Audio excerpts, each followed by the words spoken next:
Hey there and welcome. Are you a woman who is unapologetically ambitious, but you're also deeply focused on honoring God, loving your family well, and pursuing meaningful work?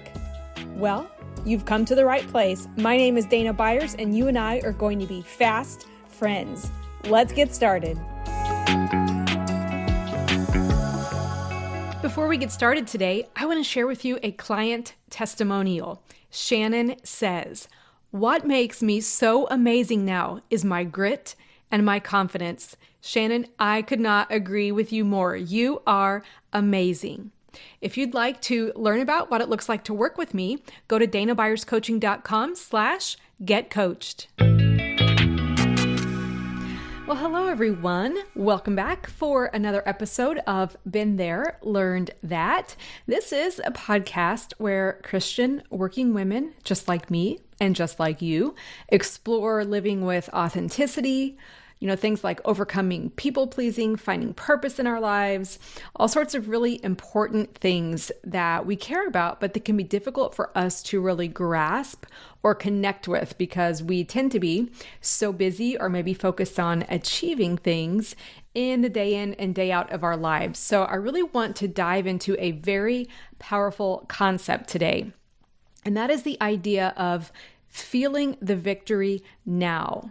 It's the concept of how to feel the emotions that you're longing for before you actually achieve your goals, okay?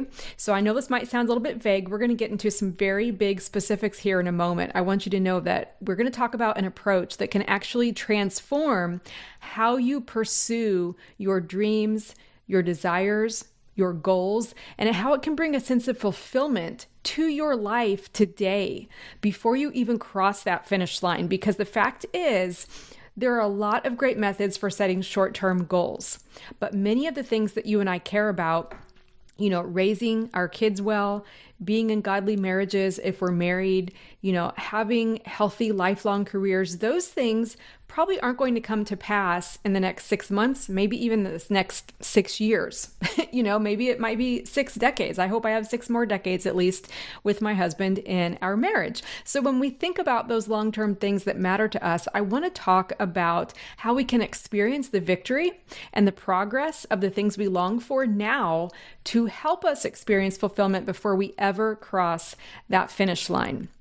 But before we dive into that, I really want to start first with a caveat that is probably going to turn a little bit into me getting on a soapbox. So there's your fair warning for that. Before we dive into talking about harnessing appropriately and authentically our emotions to help us succeed, I want to make it abundantly clear to you that I'm not personally a proponent of the practice that you may have heard of, which is manifestation, okay? I'll be completely honest, I've been known to joke about it. I've traveled a lot in the last month outside of America. I've been in 4 different countries. Love traveling, love visiting other cultures and places. Don't really love going through customs and security for hours on end. So I remember making a joke to my husband. I think we were in Sweden, and he had to step aside and have his bags checked, and I did not. And I jokingly said to him as he waited for a very long time, I manifested not having to have my bags checked and having yours checked, which was not true, but I like to poke fun at the idea of it. But I will admit, I understand there are plenty of people who take manifestation very seriously. I'm not really trying to put that in a bad light, but I will tell you, I personally am not a proponent of it, and I'm going to tell you why. In all seriousness, I want to make sure that I'm not encouraging that here in my podcast or with my clients. And I want to give you a little bit of context first that I am actually a proponent of being in the world. I know not all believers agree with that, but when I say being in the world, it means carrying Jesus wherever I go and not being hesitant to go into places that may or may not have experienced Jesus, not, going into relationships, friendships, businesses. I want to make sure that I personally do not live in a Christian bubble.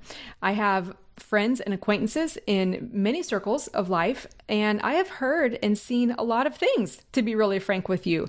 And as our kids were growing up, Chris and I were prayerfully and intentionally introducing them to many things so that we could discuss them with them in an effort for them to learn how to think critically. I didn't want to raise my kids or myself I didn't want myself as an adult to experience life as someone who just says, well, that's what the Bible says, therefore I believe it. No, I really wanted to think critically, and for my kids to think critically, to compare the things they're observing and hearing to the things they're learning in church, to the things they're reading in the Bible, to the things that they're seeing Chris and me live out day to day in our lives. None of us are perfect examples, but it was really important to me that when my kids become adults out on their own, which they're practically living that sort of in a transitional phase of their lives right now, moving out on their own, I wanted them to be able to have a foundation for understanding why they do or don't support something in their walk with Christ. So that just kind of with that context in mind, it should come as no surprise to you that in my coaching practice, as a result, I am always learning and reading new things to see if they're going to be appropriately biblically applicable in my own life, but also for my clients. So as a result, I have read a lot about the practice and approach to manifestation over the years. I have spent some serious time processing the idea, and personally, I'm not comfortable saying it's biblical or even practicing the idea of manifestation myself. And I'll tell you why. My understanding of the practice of manifestation is that it essentially puts you or me at the center of our lives. And that is to say, it kind of puts us in the position that personally I want God to be in. And I want to say this carefully. I am by no stretch of the imagination a perfect Christian. I am so far from who God is. I completely understand I'm not God, but I also can't stand here and say I'm a woman without sin. I believe I'm a woman after God's own heart. I believe I am pursuing him, but I have a long way to go. So kind of take all this information with a grain of salt. I want you to think critically about what you believe and how you live, but I'm going to be sharing what's in this episode with you today out of a context of not encouraging this approach to manifestation. I personally don't want to be in the driver's seat in my life. I believe I have a lot of control. I believe I have a lot of influence. I think God gives me free will and decisions to do anything I want to do, which is why I am happy to submit and invite him in to lead me. I really don't adopt the name it and claim it mentality, because that puts me in the driver's seat and that says I can make everything happen. And I know from experience that's not true. That's not true in my life. So if the entire results of my life and the goals and the dreams that I think God has given to me, if those results depended entirely on me, that would mean that I am God or that I have his power. And frankly, I don't want that to be the case, because as I said a few minutes ago, I know how imperfect I am. I know how human I am. And I want my life to depend on God's goodness. I want my life to depend on God's capacity and not my shortcomings as a human being with limited capacity.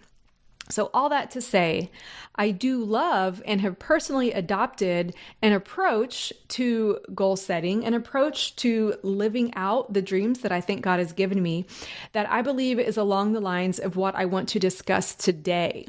And that is identifying a goal or dream, asking God to help me with it, inviting others into the process for their insight and their accountability, and being unattached to the outcome.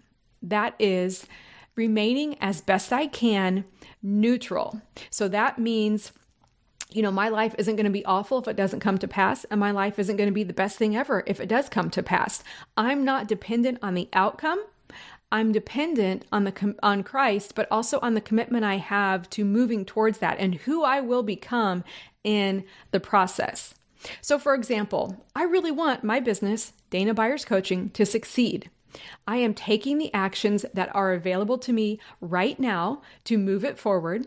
I am asking God for help, but I am also open to him redirecting how I run my business if I need to shift it. If you've known me for very long, you know that years ago, I used to coach men and women. I love coaching men. I had a lot of success in that, and I think my clients had a lot of success in that as well. However, I really sensed God leading me to niche down, to hone in on women who follow Jesus, who are in in the workplace to specifically make myself available to coach them. So I don't think my business is any less successful necessarily, but I did get a redirection from God. And you see, I think the idea of approaching the long term for the goals that we have for our relationships, our work, our health, this is really in alignment with, I think it's in Isaiah 55, where we read that God's ways and his thoughts are higher than our ways and our thoughts. I don't know about you, but I want the higher, better outcomes that come from God and not from me. So in the example I just shared about shifting my business model, don't hear me say that was easy. I maybe just said 10 words about it, but it was a long season, to be really honest with you, of back and forth, stressing, complaining, fear, anxiety, all sorts of things about, God, did I hear you right? Is this really the right thing? And inviting people into my life and walking through that, but accepting what I believe was an invitation to redirect. I don't think I had to, but I accepted that invitation to move towards the greater outcome, the higher ways and the higher thoughts that I believe God has for my life that I just don't yet see. So if I were manifesting, anything from getting a parking spot close to the store or earning $1 million next year or getting 10 new clients today, I would be depending on my power alone. And God would not get the glory for it. So that's why I want to not focus on this practice of manifesting, but instead focus on what it looks like to have God in the driver's seat of our lives and experience victory, experience wins, and feel the emotion to be able to celebrate what he is doing on the journey, even if we won't arrive for a long time, or even if we never arrive quite in the way that we thought we would. There is something I believe is powerful, and it's not really against what I read in the Bible. This is something I've learned from people who do practice manifestation, and that is the element of faith. And it's funny to me that this secular practice about manifestation often includes the element of faith or belief. Well, we talk about that all the time in the church, but I think that's something that for those of us who follow Jesus, who are working, in the workplace, maybe outside of home, I think it's easy for us to forget about the element of faith or belief. It's so easy for us, to be focused on, we're maybe high achievers. We follow Jesus. We completely believe in his ability and his capacity. We work our buns off, but we allow ourselves to doubt that the opportunity that God's given us is actually going to come to pass. I'm going to say that again. We follow Jesus. We love him. We trust him. We do our part. We work. We contribute. We wait. We listen. We do all those things, but we still nurture big doubts about things actually coming to pass. You see, we lose faith not in God, but in the possibility. We lose faith as the process goes on because, the possibilities seem to not be as strong sometimes whenever things don't go exactly as we thought they would, or when we don't navigate our emotions well. And here's where it kind of falls apart. You see, we understand that God is capable of all things. We understand that we've got a part to contribute. We take action, but we fail to manage our emotions properly to support ourselves on the journey when things haven't yet worked out. So for me personally, the times that I have crammed down my emotions or failed to support myself in a variety of ways, whether it's making sure I've got social time with friends, asking for prayer, working with my coach, seeing a counselor, when I have failed to support myself or when things tend to go off the rails for me energetically. You've probably heard me say I used to be in a cycle of burnout. I always loved my family, always loved my job. Wouldn't say I felt distant from God, but would work.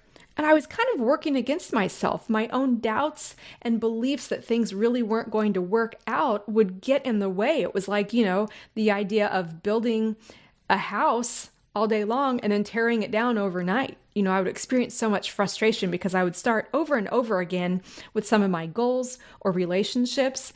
And then I would start to doubt God sometimes. And he had done nothing wrong. He hadn't moved away from me at all, but I had let doubt creep in.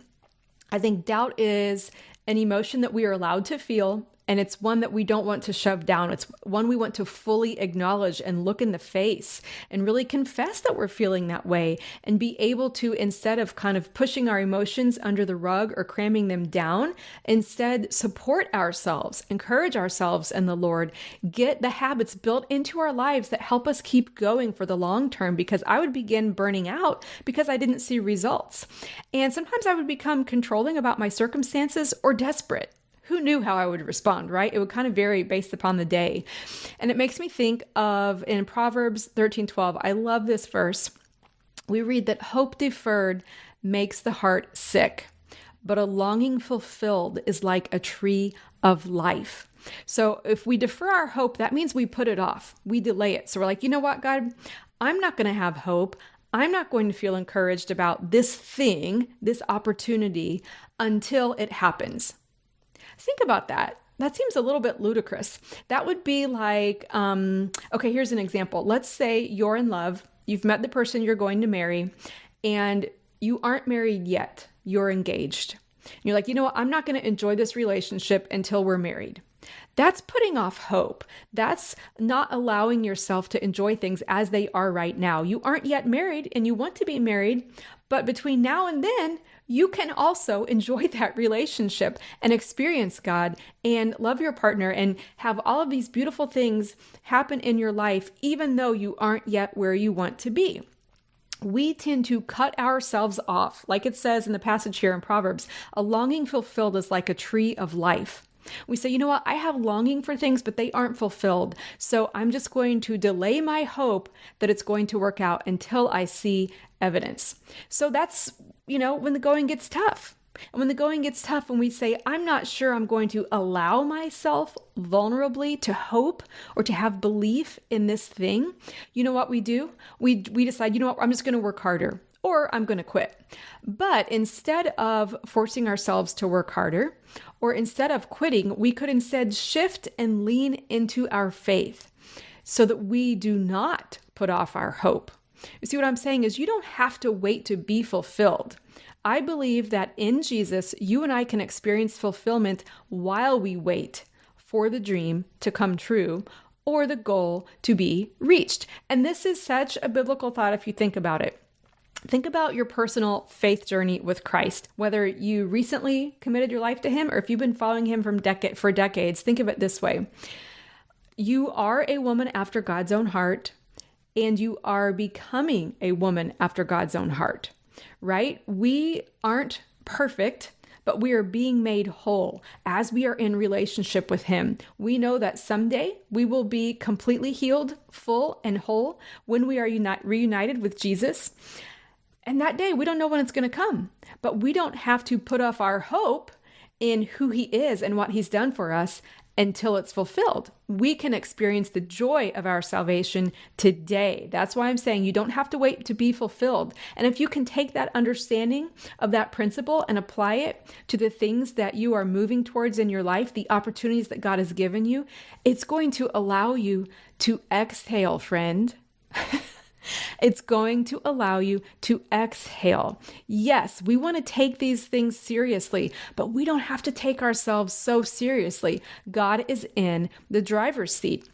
You are not responsible for the outcomes of all of these things. And in fact, if you're getting your hand in there and you're messing with the mix a little bit, you might be causing some problems. You don't have to do anything more than God invites you to do. In fact, you might be causing your own source of stress. So I'm going to take you through a series of coaching questions right now to help you shift out of either the quitting mindset or the overworking or overproduction mindset, and to shift you into a sense of feeling progress or even victory, the feeling that you want to feel right now before you even reach the goal. So it's important to point out here that we're not going to make up feelings. We aren't going to come up with false affirmations to force ourselves to believe something. We're just going to think about how to be quiet and in our minds, in our hearts, let God, the Holy Spirit, show us what our longings are and invite him in to help us start embracing that in our lives today, regardless of evidence that may or may not yet exist. So the first question I have for you is, what do you want? When I first mentioned at the beginning of this episode, goals, dreams, aspirations, relationships, maybe it's a career path or your business, or who knows, maybe it's a financial goal, whatever that is, what do you want? And I'm not going to get into this for the purpose of our episode today, but I believe you probably are thinking of something that is godly. Something that is a dream that God has put in your heart, something that you've already processed through and done the filter through scripture and see what that looks like. Not just kind of a selfish desire, but something that you really want to see come to pass in your life. So bring that to mind. And I want to ask you this question. How do you think you'll feel when you achieve this thing that you want? So for example, when I think about having a successful business, I imagine myself feeling the feeling that I get when I'm helping someone, the feeling I get when I know I'm making a positive impact, that there is an influence there that is bringing transformation, and it is encouraging, helping women. Women that I've asked this question of have told me whenever they think about the goals they're moving towards, they think they are going to feel confident, they're going to feel successful, wise, smart, and healthy. Those are just some of the answers I've heard. In fact, I once asked a client, she was on a weight loss journey, and I asked her how she thought she would feel when she reached her weight loss goal. And she said, I imagine myself feeling confident in my clothes while I'm speaking to audiences of people. So that was part of her job, was she would speak a lot on stage, and she wanted to feel confident in her clothes. In fact, she said, I don't even want to think about how I'm looking. I don't want to feel uncomfortable in my body when I'm speaking. That's how I'm going to feel. And so the incredible thing is we can express and experience those emotions now, regardless of our external evidence. So by doing this, we are moving closer to the desired outcome without having this kind of graspy sense of lack or a graspy sense of desperation. I have to make this happen. I absolutely need this in my life. No, instead, we approach the desires of our hearts with a mindset of abundance, a mindset of possibility, a mindset of maybe this is possible. We become more open to the way God is moving us towards the accomplishment or the thing that we desire to see come about in our lives. You see, we aren't manifesting or creating an outcome in our own power. We aren't forcing it, but we are leaning into God's power to help us live a life where we are not deferring our hope.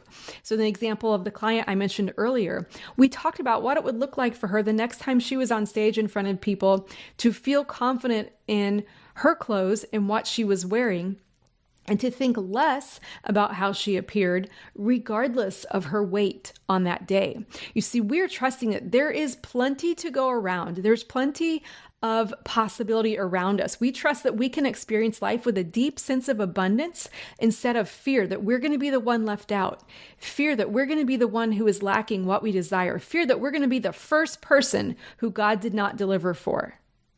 That's for one of you today listening to this. You might be afraid that you're going to be the first woman who didn't get the thing that she believed was a dream God put in her heart. I personally don't believe that's going to happen, but if you are experiencing that doubt, I want you to really bring awareness to that you are choosing to doubt the possibility of God's provision, and instead of focusing on the feelings that you actually want. I think what you want is not really what you want. I think what you want on the surface might seem the thing that you want, but the emotions that are attached to that desire, that's what really has meaning for you. And it's going to be easy for you to think about the thing you want on the surface, for example, this client and how she appeared on stage. That felt a little bit silly to her. I'm really proud of her for admitting that vulnerably to me, because it's easy to dismiss. It might even seem unnecessary or silly to say, I just want to feel that I don't look silly in my clothes in front of all these people. But the emotions attached to that desire is what held the true meaning for her. So instead of judging that feeling and that desire, we got curious. We got really curious, and I asked her a question. It was a question, I think I heard this question from a writer named Jennifer Blanchard, and the question was, where in your life do you already experience that emotion? So remember, the first question I asked you was, when you think about what you want, how do you think you'll feel when you achieve what you want?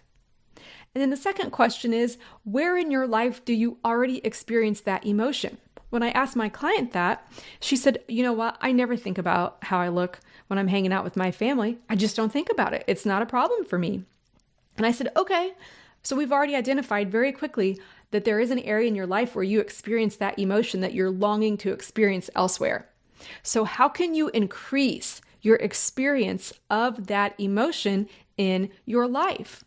The longing, again, was not necessarily to look amazing in front of people when she's on stage, but the longing was to feel confident in how she appeared when she was on stage. So how could we help her increase her experience of that emotion to have it more in her life more authentically? So in your case, take the emotion you want to feel maybe at work or in your business. Let's say you want to feel successful. And then you would start by determining what already makes you feel successful in your business.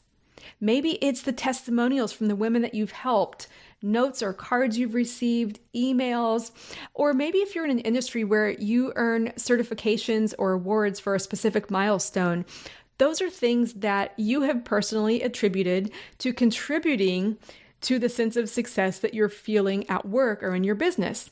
Today, before I sat down to record my podcast, I had the sweetest direct message on social media from a woman that I've coached before. And she said, hey, I listened to last week's episode and man, it was exactly what I needed to hear. God really encouraged me in it. Thank you so much for taking the time to share that.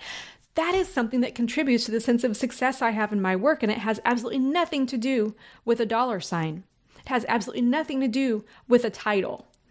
I am so thankful that over the years, I've learned to recognize, oh, there are plenty of things that I experience without forcing myself to. They just happen in my life. God brings them about in my life to continue to support and contribute to the sense of success that I'm feeling, even though my business is not yet where the vision I have for it down the road, it's not there yet. But I'm experiencing the feeling of success along the journey because of my ability to focus on the emotions, where I'm letting doubt in, and where I'm intentionally inviting hope in. You see, when we identify how you can increase your experience of the emotion that you're longing for, and you're spending more time on those activities, it's going to authentically increase the sense of energy you bring, your physical, spiritual, mental, and emotional energy. 4 types of energy there. They're all very different and they're all very important.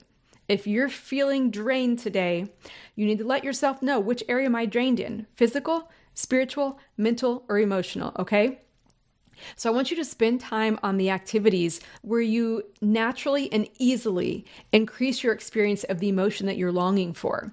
So for instance, like I said, I review emails from clients. I will sit and journal about my progress, review some old notes or old journals that remind me of how far I've come. A couple months ago, I looked back, I pulled out an old journal because I was looking for some notes on something, and I just took some time to read through it, and I literally laughed out loud about something that was really stressing me that day. Now, I want to validate it. It was very stressful that day. I think this journal was from just a little over a year ago. And I know now what happened then. And it was a very minor, insignificant outcome, really nothing at all to have worried about. But I love seeing that even that experience became laughable and encouraged me. And I visualize myself. I like to visualize myself already having these outcomes of the dreams that I desire. What does it look like 10, 20 years down the road for Chris and me as we continue to love on our family and our community and to focus on giving generously? What does that look like? And I bring those emotions that I feel when I think about what I believe God is doing, even if it hasn't happened yet, my faith in His capacity and not mine, and supporting myself to have the self-care I need to be able to show up and live out these things without burning out. I bring those emotions into my imagination and into my prayers. So when I think about that, I typically will do it once a month, going through some emails, things that clients have sent over the last couple months, reviewing my journal. But if it's a sense of where maybe it's a season where peak performance is needed, or I have a pretty strong goal I'm moving towards, I will look at those things. I'll schedule just a little bit of time, 10, 15 minutes to look at them every week and to ask God to give me His perspective on Three things. Okay, three things. Take note here. Unless you're driving, don't take note. Maybe take a mental note, but don't write it down. But it's nothing more and nothing less than this. I ask myself, what's working? Always start with what's working. We want to start with focusing on the positive. If we start with what's not working, we're going to get stuck in a downward spiral. Just personal experience there, okay, ladies? Take my advice on that. Ask yourself these three questions. What's working? What's not working?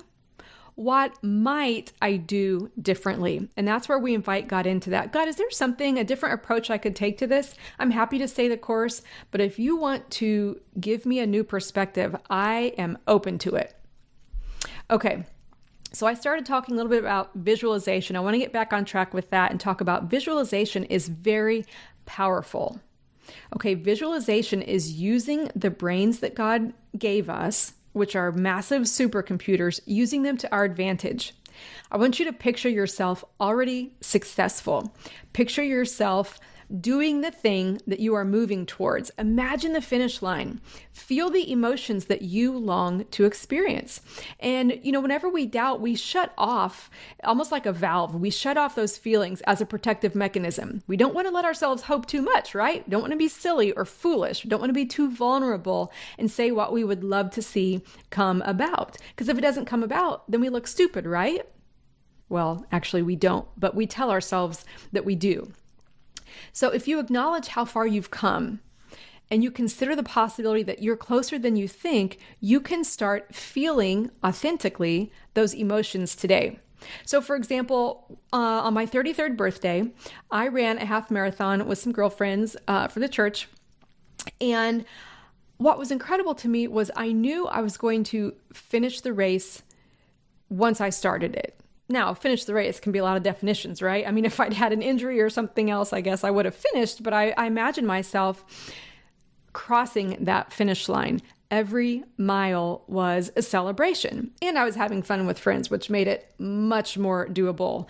I haven't done it since then, but I got to tell you, I felt like I had already earned that race trophy just by starting the race. It was incredible. And I could feel myself crossing that finish line months before when I was training with my friends. It was such an incredible experience. And it's something that's really impacted how I view my long-term goals now. I don't want to just enjoy the race when I'm crossing the finish line. I want to enjoy it from day one. So here's a mindset I want to offer you to consider to adopt for yourself. You've started your race. So why not start feeling, experiencing authentically the victory now? So here's question 3 actually. So whether this is day 1 of your journey towards any type of victory, any goal that you're moving towards, or maybe it's day 1000, wherever it is, you've started your journey. So the question is, what's already working? What's already working? I told you just a few moments ago, I want to start with what's working because it's so natural for us in the West to point out all the things that aren't working and why we can't consider something a win. And there's a time and place for that. But really, what is already working? Did you get in a workout this week? Did you say no to dessert when you weren't hungry? There are plenty of things that are working that you may not be willing to accept because you have really high standards. Well, I got to tell you, friend, those high standards will get you very far, but they also can be a real detriment to your performance if you're not willing to acknowledge how far you've come. So this applies to all areas of your life. Recognizing whether it's day 1 or day 1000 or way beyond, you are on a journey. You're identifying what's already working. I like to think about this when it comes to your financial goals, for example. So celebrating small milestones helped me so much, helped our family go from broke to financial independence. A big milestone was saving our first $100, having goals towards generosity, opening up a 401k, automating our bills. I want you to visualize reaching these goals and let the emotions of that motivate you. We're not going to manipulate ourselves into making up a feeling. We're going to really sit with, how does it feel to be a person who contributes to a 401k every month? What does that feel like? That can bring up really strong emotions for us. and a deep appreciation for who God is and who He is helping us become. And I'm saying this specific example because I know some of you who've shared with me, you've grown up in environments where either your loved ones didn't have any financial education or didn't handle money well, or maybe gambled away family savings. And so it feels very scary to be able to think of yourself as being someone who could manage money well. I believe it's entirely possible for you if you allow yourself to take this journey with God. So like in my journey, some milestones I had, when we went from broke to financial independence was really building an emergency fund. I even had this practice that when I think of it, this was 20 years ago, the idea of setting aside just a little bit of money every month in our budget so that we could pay cash when it came time for Christmas gifts in December. I wanted to have a holiday budget that we could stick to. So every month I would set aside just a little bit of money. And then when December 1st came, that money was there and it's all the money we had, but it also wasn't going to cause us to put money on a credit card or have any debt from that. I was so proud of that. I was so grateful that I came up with that idea, that I was able to move towards it, and I could see it serving our family. A big milestone was the idea of paying off our mortgage. That motivated me, and it was very emotional for me for many years. See, personally, I had prayed and focused on budgeting for many, many years with the dream of paying off our mortgage. So when Chris and I went to the bank to pay off our mortgage in 2018, I took a photo of my husband signing the paperwork, and right there in the middle of the bank, I cried. I still remember that. That was 6 years ago. I had anticipated that moment for many, many years. And that moment was fulfilling, but so is the awareness and the realization of the woman that God developed me into, the woman that I got to become, to trust myself with money across that entire journey. There were countless months and years of consistency that led us there. And now I can use the experience of that victory, of that special moment, to fuel myself and to encourage myself in the Lord and who He is and what He has done, as I now have shifted to focus on new and different dreams. So a quick point I want to make here is a point on timing. See, there were some unexpected positive experiences that did accelerate our family's financial progress, but there were also some unexpected opportunities that actually potentially slowed it down significantly. Like when our family, we cashed out our savings to start a nonprofit and to move overseas back in 2007. Chris and I were very involved in the early years of developing something that is now known as Church Online, but it wasn't really a thing back then. So we had to cash out our savings to start the nonprofit and to raise funds to live overseas for a few years to really expand that globally. And do I regret that? Absolutely not. Thank God for that opportunity. But there was a season of fear and anxiety that I had about knowing how it might significantly impact our finances for the rest of our lives. And so when we think about timing and we think about a limited timetable and when we think we should lose the 10 pounds or when we think we should pay off our mortgage, whatever that looks like, that is a mindset that's going to keep us moving towards burnout.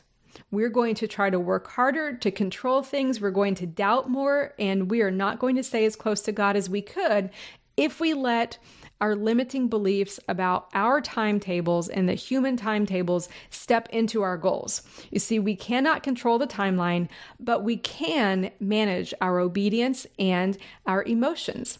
And being able to really look at our emotions and feel them authentically and encourage ourselves in the Lord is what helps us move towards those goals. If you want to learn more about some of those financial milestones in my life and how I align them with my personal values and some actual financial models and calculations, then you can check out the money module in my course, the 10-Hour Confidence Transformation.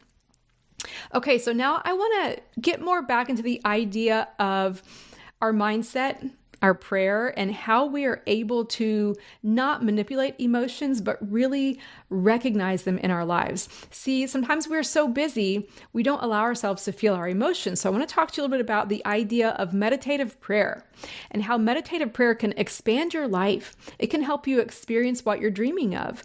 I want you to imagine something you already have that you are grateful for.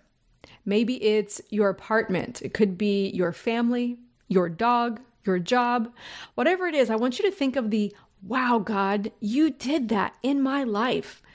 Those types of moments, those types of provision, like the one I shared earlier about whenever we paid off our mortgage.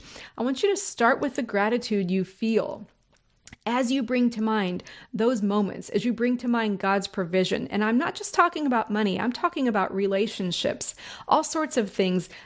Wow, God, you did that in my life. As you bring to mind those things and visualize those, I want you to bring in the images of what you believe in faith God is also doing right now in your life. He's already provided your dog or your job or your home or the things that you already feel gratitude for.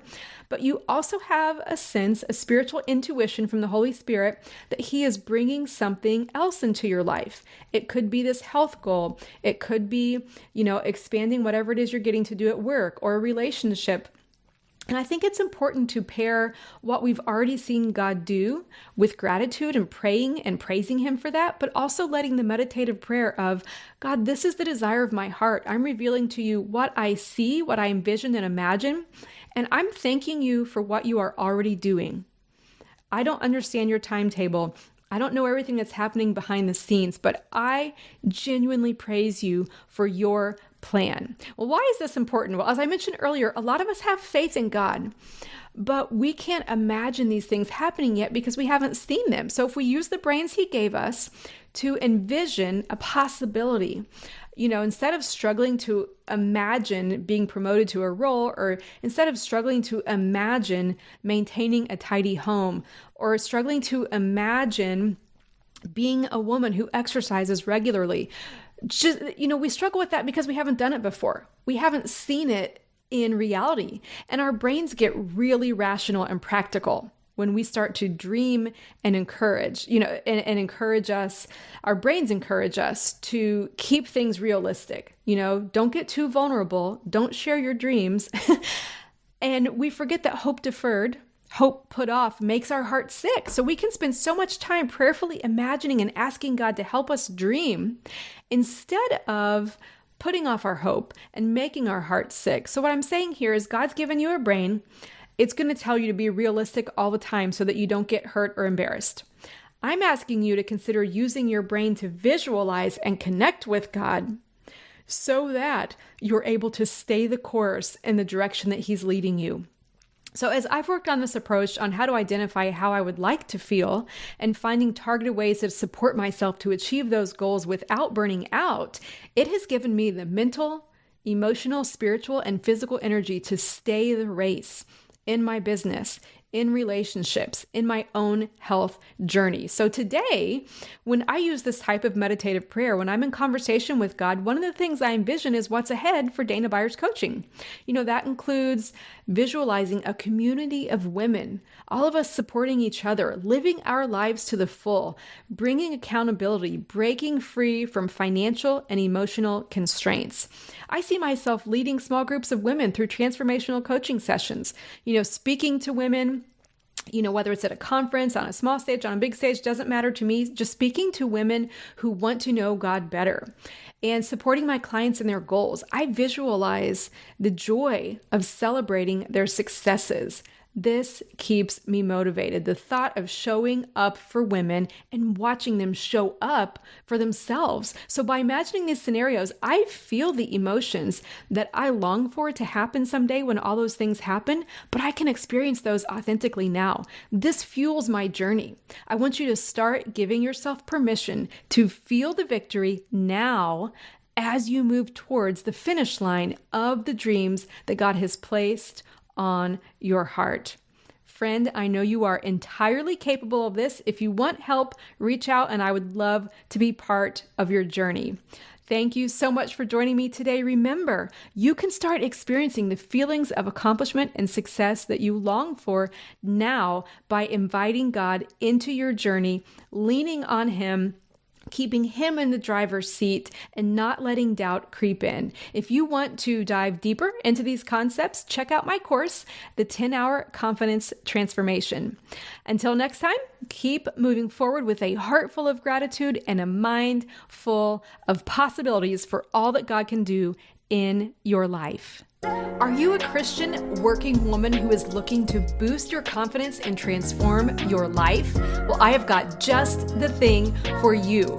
My online course, the 10-hour Confidence Transformation, is available now. This course is designed to fit into your busy schedule and provide you with actionable strategies to increase your confidence. Plus, with your purchase, you will get access to a private monthly group coaching call where we can connect and grow together. Get all of the details right now at danabuyerscoaching.com.